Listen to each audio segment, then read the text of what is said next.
Well, welcome back to Who the Fuck? It's the show that aims to take a deep dive in some of the acts performing across festival season in 2022. In today's episode, we're looking at next week's headliner. We're of course looking at The Strokes, a phenomenal band from New York that absolutely changed the game nearly 25 years ago and have just consistently put out amazing music. If you've never heard of them before, hopefully this video will help answer the question. Who the fuck are The Strokes?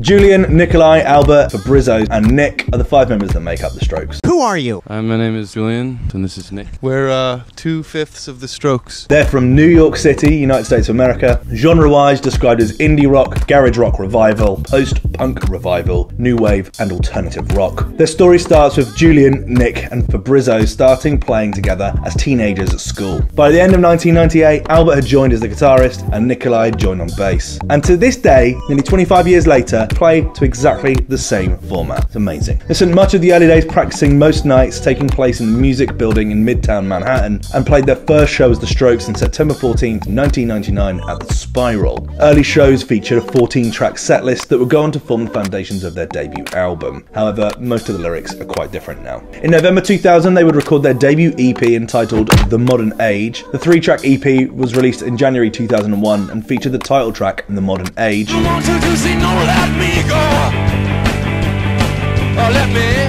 as well as Barely Legal,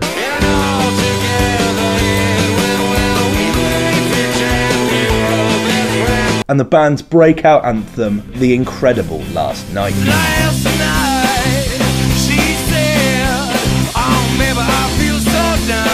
A week before the release, the NME would give away Last Night as a free MP3. This was almost unheard of in 2001. The iPod hadn't even been invented yet. Mental. The hype train officially left the station after the release of the EP, and a bidding war had started. Eventually, they settled with RCA, a subsidiary of Sony, as well as collaborating with the UK independent label Rough Trade. In June 2001, the band put out the single Hard to Explain, which would go on to be their first single taken from their upcoming debut.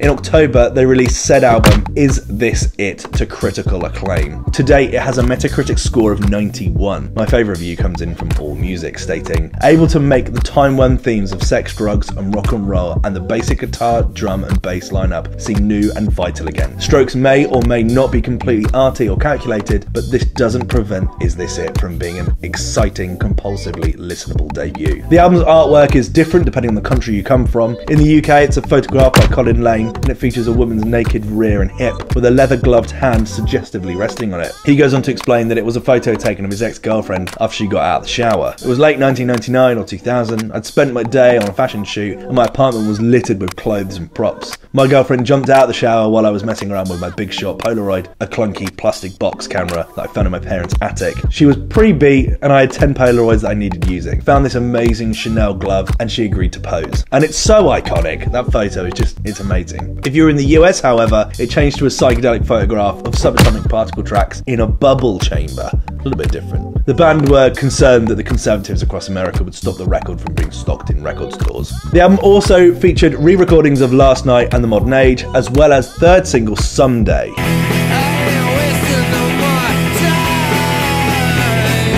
It also features standouts and live staples, Take It or Leave It,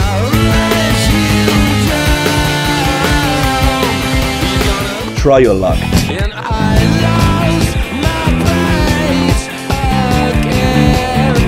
and the outstanding New York City Cops.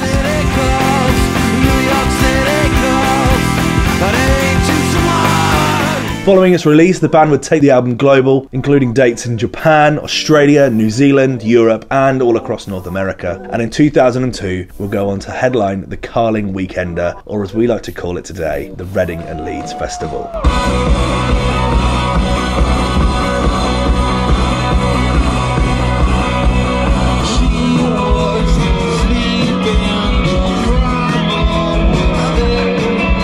lineup is absolutely ridiculous, including bands The Prodigy, Offspring, Foo Fighters, Muse, Slipknot, Jane's Addiction, Incubus, Weezer, The White Stripes, Sum 41 and The Hives. The evening session stage, Radio 1 stage, included Jimmy Eat World, Newfound Glory, Yeah Yeah Yeahs, Too Many DJs and The Libertines, and other stages included The Streets, Uncle, Aphex Twin, Interpol and Biffy Clyro. What a ridiculous year. In 2002, the band would return to the studio to work on their follow-up sophomore record. They started teasing new records while touring Japan in August 2003, and in October released the outstanding 1251 to the world.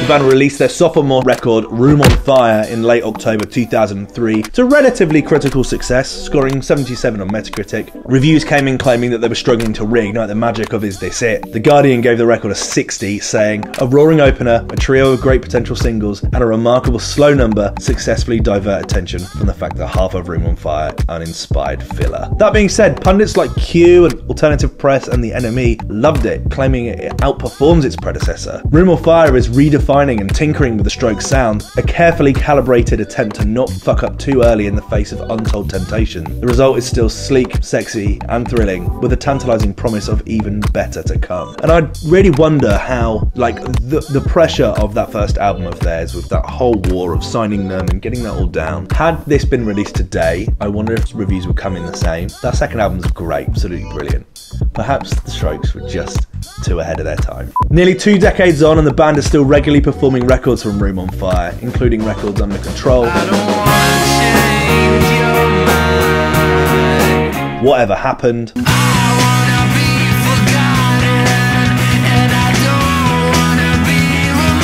Atomic Stop,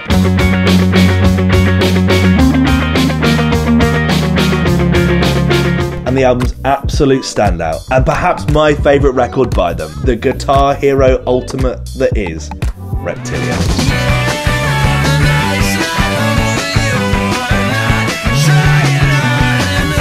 This feels like a really comfortable place to end this chapter of the story. The Strokes have been through thick and thin. They've been literally from this tiny band in New York to the biggest band in the world. Literally, they went from playing their first gig in '99 to 3 years later headlining Reading and Leeds. That's absolutely insane. The next part of them really is when they start to establish themselves as a band to the rest of the world, and it's an interesting time for them. If you've made it this far, I really appreciate it. I loved making this video. The Strokes are one of my favourite bands. They're absolutely great. I also cover other artists. I don't just do big bands. I've just done a video about Big Pig, which was great fun, tiny little artist going amazing places. If you want to join this journey of music discovery, then hit that subscribe button. If you like the Strokes and you like this video, a like does everything for this channel. But more importantly, I'm interested in what you think. Let me know your thoughts in the comment section below as always, and I will see you in the next one. Cheers.